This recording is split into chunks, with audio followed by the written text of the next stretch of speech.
Hey, what's up guys? Khan here with RideShare Tips. So a lot of people have been commenting in all of my videos saying that after you pay taxes, gas, and depreciation, you're not gonna make much profit off of Uber and Lyft. Well guys, I just did my taxes last week and I gotta say, it wasn't that bad.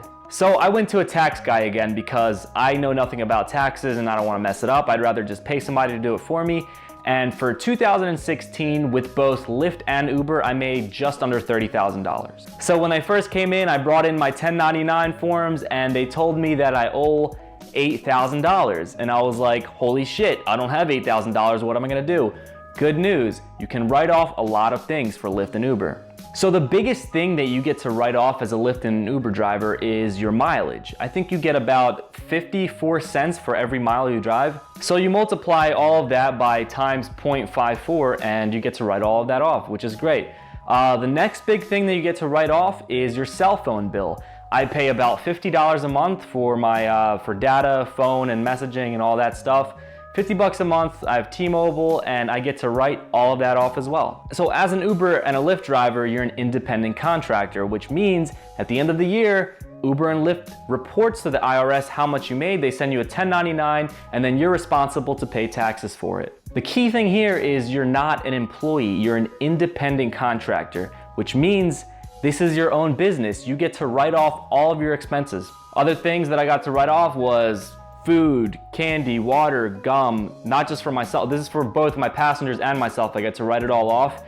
You gotta keep your car clean if you're gonna be doing this for good ratings. So wash your car once a week, you get to write that off as well. And apps too, if you use apps that you paid for like Spotify or Pandora, that's a write-off as well. Auxiliary cords, chargers, phone mounts, air fresheners, everything that you pay for to go in your car, you get to write off. So after it was all said and done, after all my write-offs got put in, it went from $8,000 that I owe to the IRS to $1,732 for the year of 2016.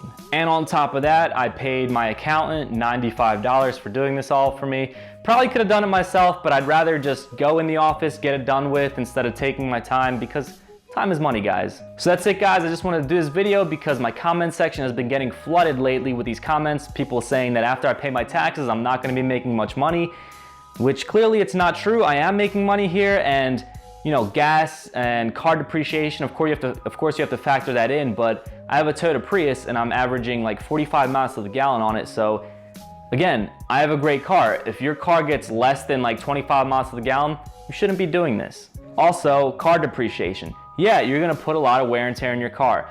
Do I recommend buying a brand new car to do this? No. If your car fits the requirements for Uber and Lyft and you wanna do this as a part-time job, then yeah, do it. It's a great second source of income. By no means am I recommending quitting your job and doing this full-time, guys. It's not gonna be worth it. And also, guys, I forgot to mention, you're not gonna be able to write off the gas that you paid for Uber and Lyft because you're writing off your mileage. They don't let you write off both. But honestly, when I went this year to do my taxes, I was a little nervous because I thought I would have to pay a lot more than I did.